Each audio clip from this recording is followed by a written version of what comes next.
Hello po, good morning po mga bossing. Mag-share lang po ako dito sa ilan sa mga collection ko ng mga sheets.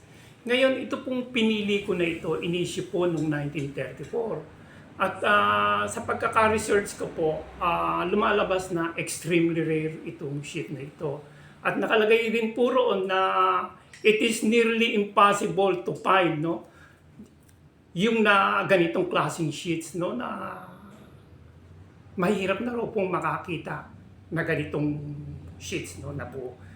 Ito po yun.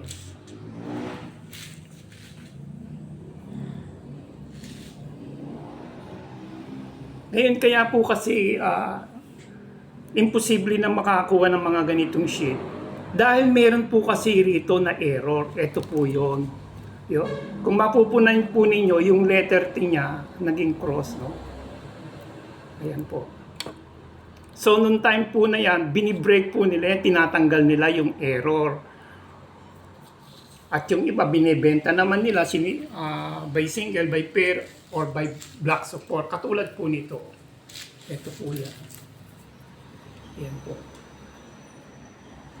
Hinihiwalay po nila yung error. Tsaka to. Isa rin.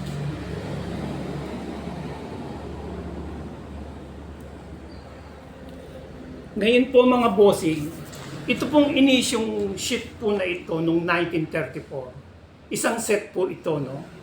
Ngayon, ito po yung pangalawa niya. Ito, na may value 6 centavos. Ito po yun, mga bossing. Ayan po siya.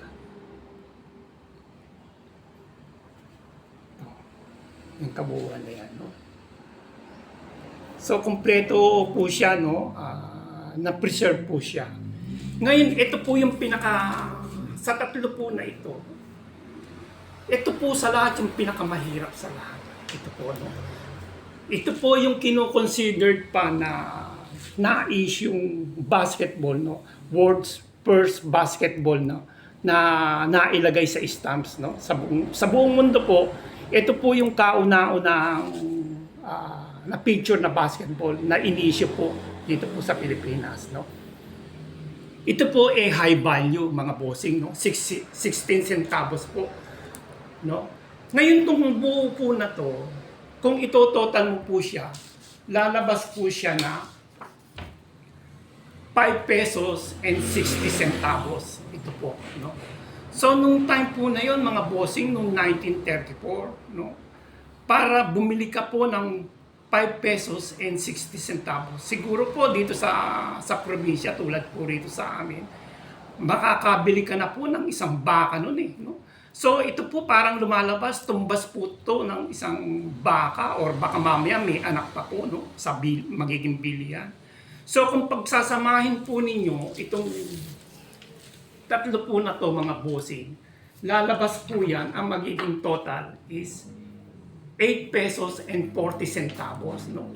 So napaka-mayaman po nung nagmamay-ari nito nung una, no, nung nabili niya po ito. Kasi parang lumalabas, makakabili ka na po siguro ng bukod sa isang baka, maaaring may kalabaw pa po siguro na mabibili mo, no? At kung sinuswerte ka, baka may mga anak pa po yun. Ngayon, mga bossing, bukod po rito, may inisyu pa rin po na first day cover noong 1934, no? At sa panahon din po ngayon, mahirap na rin pong makakuha ng first day cover na inisyu noong 1934. Ito po yun mga bossing. Ayan. Mahirap na pong makakuha ng ganyan. At lalong-lalo na po, no?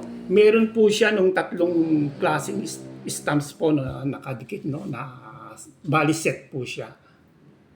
Ayan po.